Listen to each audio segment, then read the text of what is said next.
It's hard to declare myself a Protestant knowing how diverse all the opinions are. And for that very reason, I'm drawn more to the structure and the tradition of the Catholic Church. But there's other things like the Eucharist. I think that's important. Actually, from what I've read and, heard other people debate about, the Eucharist doesn't seem symbolic. And that's something that most Protestants don't know how to accept, right? Which is interesting because in the Bible, you had disciples of Jesus that were struggling to accept the actual eating of his flesh and drinking of his blood. If it was symbolic, it would be easy to accept. It wouldn't be hard to accept. And so that, makes a lot of sense to me. Here's a good one. Here's a good one. This is gonna sound a little bit goofy, but in the movies, when you're exorcising a demon, when do you bring in a Protestant?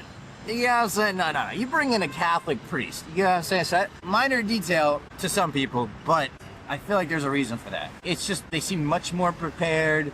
They actually have exorcists in Catholic churches. It makes sense to me. Jesus really wanted his people to be in unity. And if you've walked into a Catholic church, you can understand that. You can see how people just are there for Jesus and only Jesus, not for a good song, not for a good sermon, not for really anything else, but to just be there and focus on Christ. And I feel like the Holy Spirit is really drawing me to the Catholic Church because this has been something I've been debating ever since I came to Christ,